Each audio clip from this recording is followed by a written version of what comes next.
স্বাধীনের দীর্ঘদিন পর এসেও দুধ উৎপাদনে স্বয়ংসম্পূর্ণ হতে পারেনি দেশ।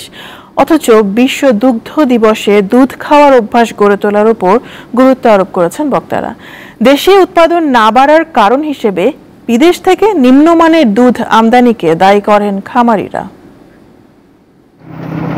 বর্তমানে দেশে 1,58,50,000 মেট্রিক টন দুধের চাহিদা রয়েছে।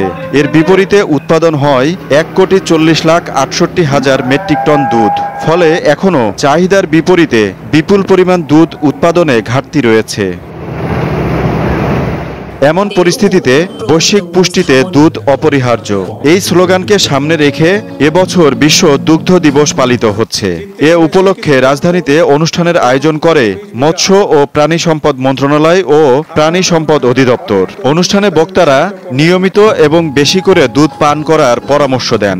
ডায়াবেটিস বলেন, হাই ব্লাড প্রেসার বলেন, হার্টের রোগী বলেন, ইভেন কিডনি রোগী, সেখানে রেস্ট্রিকশন আছে কিছু, কিন্তু নিষেধ কিন্তু না।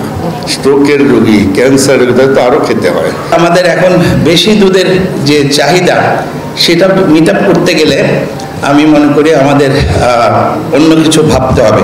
অনুষ্ঠানে মৎস্য ও প্রাণী সম্পদ মন্ত্রী দুধ উৎপাদনে সরকারের নেয়া নানা উদ্যোগের কথা তুলে ধরেন।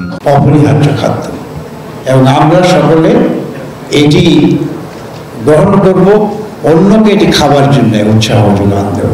একই দিনে রাজধানীর সিরিডাপ মিলনায়তনে আয়োজিত অনুষ্ঠানে গুঁড়ো দুধ আমদানিতে শুল্ক বৃদ্ধির দাবি জানিয়েছে Bangladesh dairy farmers association.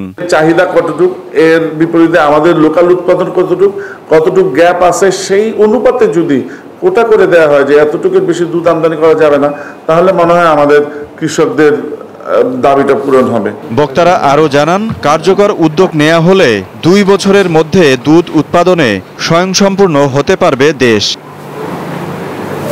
Azizul Islam, দীপ্ত সংবাদ, ঢাকা।